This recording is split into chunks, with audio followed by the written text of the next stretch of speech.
SKM AC repairs Vijayawada. Location చూస్తే area ఏదో తెలుస్తుందా మీకు? ఇది సాయిరామ్ దగ్గర కొండపైన ఏరియా. అది ఇందాక వీడియో చూసారుగా, నేను మెట్లెక్కి పైకి వచ్చాం. ఏసీ కంప్లైంట్ అని, పానాసోనిక్ ఏసీ అండి. ఏసీ కంప్లైంట్ అంటే అవుట్పుట్ ఒకటి రావట్లేదు. ఇంకోటి ఏంటంటే మన ఎంసీబీ దగ్గర కాలిపోయింది, స్విచెస్ కాలిపోయింది ఎలక్ట్రికల్.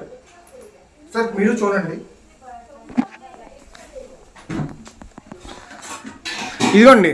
వీటి వల్ల మనకి ఎన్ని రోజుల నుంచి ఏసీ బ్లాస్ట్ అవుతుంది, షార్ట్ సర్క్యూట్ అవుతుంది అని చెప్పి మనకి చాలా టీవీల్లో వీటిల్లో చూస్తూ ఉంటాం.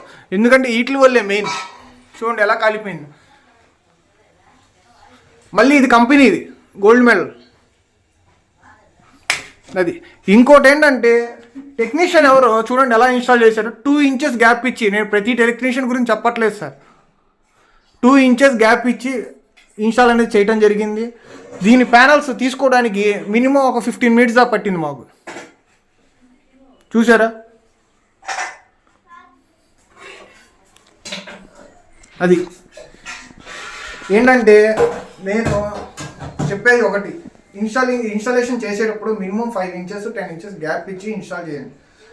దానివల్ల ఏంటంటే మనకు కూడా వేరే టెక్నీషియన్ రిపేర్ ఏమైనా వచ్చినా ఏమన్నా చేయాల్సిన అవసరం ఉంటే తీసుకోవడానికి ఈజీగా ఉంటుంది. ఇంకోటి ఏంటంటే కంపల్సరీ చూసారు కదా, అలాగే షార్ట్ సర్క్యూట్ అయింది. అది ఎన్రోల్ అవుతుంది, కరెంట్ పోయి వచ్చిన తర్వాత ఏసీ అనేది ఆన్లోనే ఉంచుతారు. వెంటనే పవర్ ఏంటంటే ఎక్కువ వస్తుంది కన్సంప్షన్. అలాంటప్పుడు ఏమవుతుందంటే షార్ట్ అవుతుంది. కరెంట్ పోయిన తర్వాత ఏసీ అనేది కంపల్సరీ ఆన్లో ఉంటే ఆఫ్ చేసుకోండి, వచ్చిన తర్వాత ఆన్ చేసుకోండి ఒక 15 మినిట్స్ తర్వాత. ఇలాంటి ప్రాబ్లమ్స్ అనేది ఉండదు. ఏమైనా కంప్లైంట్స్ కానీ ఏసీ రిపేర్స్ కానీ ఉంటే పైన ప్రొఫైల్లో మా నెంబర్ ఉంటుంది, చూసి కాల్ చేయండి.